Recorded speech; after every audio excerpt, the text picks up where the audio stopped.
Please note that the following creepypasta that you are about to hear is not real. These are made-up creepypastas that I write myself. Thank you, and have a good day. This story is told in the perspective of a 16-year-old girl.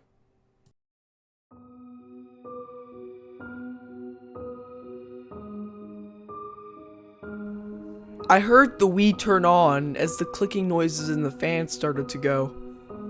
I was just dozing off when this happened. I slowly opened my eyes and looked at the Wii. The light was green. It was on. It just turned on by itself. I walked up to it and pressed the power button. It turned off, with the light now red. But as I walked back to my bed, I heard it turn on again. Thus, I turned it off again. I just wanted to go to bed. It would just turn on again and again. I figured I would unplug it. I leaned down towards the power cord of the Wii, but before I could take it out of the wall socket, I heard static noises coming from the TV. I looked up, and then I saw that the TV was turned on. What's going on? I thought. I decided to sit down on my bed and find out what the hell was going on. There was static on the screen, so I picked up the Wii remote, pointed it to the TV, and pressed the A button. Nothing happened. I didn't expect anything to happen though. The static still didn't go away. I just sat there for a few seconds, waiting for the static to clear up, if it was going to anyway. But then it did, and I was greeted to see Edeled in the Me channel. Sam, I heard you talking to Kyle. Edeled said. Edeled, I'm not gonna let him do anything to you, okay? I stated.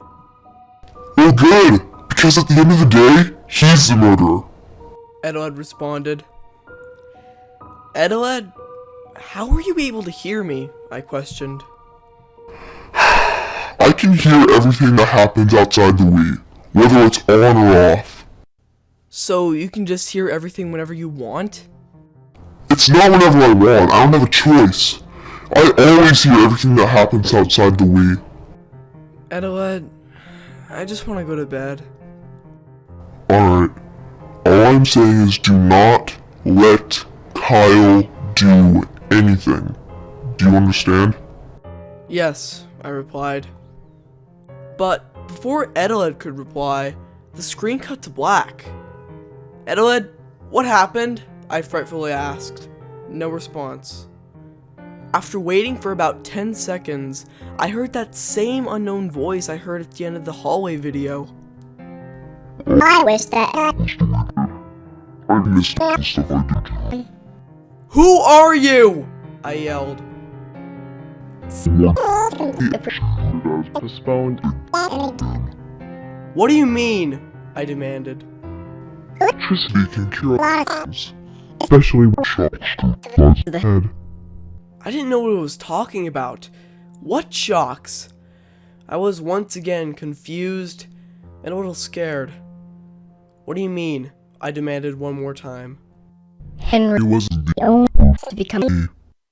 That was the last thing the voice said before both the TV and the Wii turned off. I just didn't want to think about it anymore. I just wanted to sleep. I laid in my bed and dozed off. I woke up the next morning, made my breakfast, got dressed, and went to school. I forgot about what happened last night until I remembered it on the way to school. I started to think to myself as I walked, whose voice was that? What did it mean by Henry wasn't the only person who became a me? I made it to school about 5 minutes late, because I was up so late last night. I walked into class, gave my late slip to Mr. Brenner, and then sat down. Alright class, I was just about to introduce our new student, Kyle Sander. Mr. Brenner called out. My eyes suddenly sprung open as my tiredness disappeared. This is a dream, isn't it? There's no way Kyle goes to my school now. I tried pinching myself, but I didn't wake up. This wasn't a dream. Kyle got up from his desk and stood in front of the class. I looked at his appearance and, obviously, he went through some puberty. but I can still make some similarities from Kyle now to his me. Hello, my name is Kyle. I didn't move anywhere, I just moved schools because the one I was going to was pretty crappy, Kyle stated. Mr. Brenner likes to do this thing where whenever a new student joins our class, each student says their name and their favorite thing to do. Mr. Brenner started on the other side of the classroom to start introducing Kyle to everyone. I was on the other side, which meant I would be one of the last people to go. But before I knew it, it was my turn to introduce myself. I was silent for a couple seconds, thinking about what I was going to say. Hello, my name is Sam Coleman, and my favorite thing to do is play video games, I said. Kyle looked at me with a slightly surprised look. He obviously recognized my voice, and of course, I recognized his. Once everyone was done introducing themselves, Kyle sat down, and for the remainder of the class, he just looked at me. I couldn't blame him, really. He is shocked to know that I was the person who currently owned his old Wii. I would have done the same.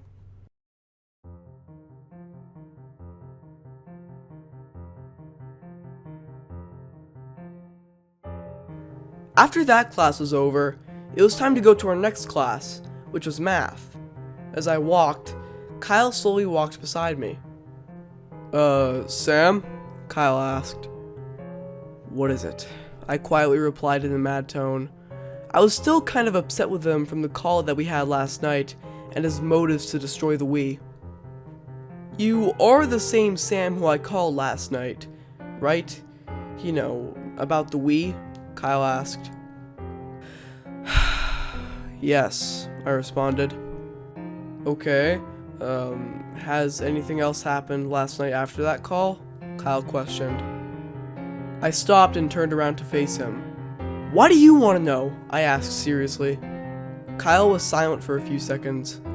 I just want to take the Wii back, Kyle answered. To do what? I questioned again. And Kyle was silent again. Let me guess. You're just gonna destroy it. You even said in that call that you wanted to destroy it, I quietly said.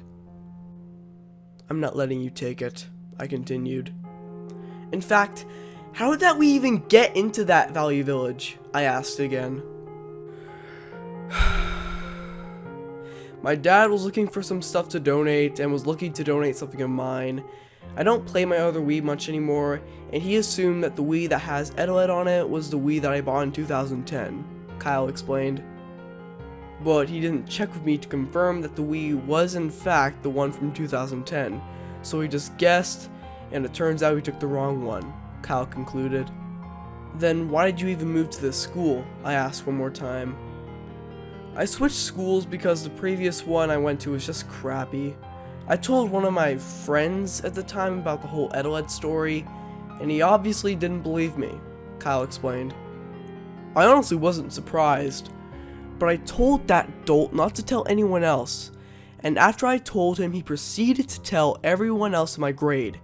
Everyone in that school now thought that I was a con artist and a liar, Kyle continued. And eventually started getting cyberbullied, which just made it worse. And eventually it just got a bit too much, so I decided to switch schools, Kyle concluded. Was it really that bad? I asked.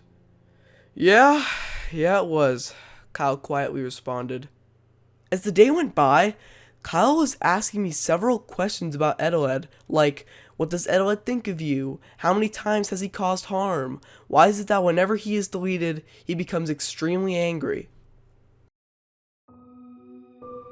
But eventually, I just had enough of those questions.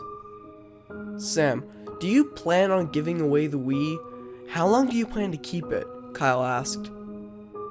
I felt as if I was being interrogated, as if I was being suspected for a crime that I didn't commit.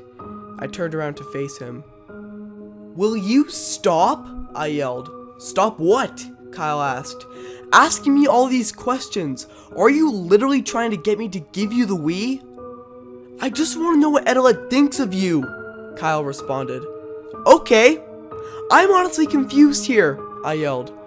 First, you tell me you want to destroy it, And then you tell me you just want to take the Wii back. And now you just want to know what Adelaide thinks of me? Just get to the point, I concluded. Kyle was just silent. I was expecting another lame excuse, but I was surprisingly greeted with nothing. That's what I thought, I quietly said as I turned around and walked away. Eventually, the school day ended, and while I was walking home, I had a thought. What if I just let Kyle see Adelaide? I wouldn't let him touch the Wii, nor have any object on him that could potentially destroy it. For example, if he threw something at it and it fell off the table. I would just let him see Adelaide, maybe talk to him, and maybe it might give me some more details about Adelaide and this whole ordeal. Pfft, no, why would I do that, let alone even think about it? I got home, went inside, shut the door, locked it, and headed straight to my room. I just sat there, on my laptop, just watching some YouTube videos, but the same thought I had earlier hit me again. For some reason, I believe that I can learn more about Adelaide if I brought Kyle over. Kyle clearly has a longer history with Adelaide than I do, so I decided to invite him over, just this once. I still had him blocked on Skype, but I unblocked him and called him. It rang a couple times, and then he picked up.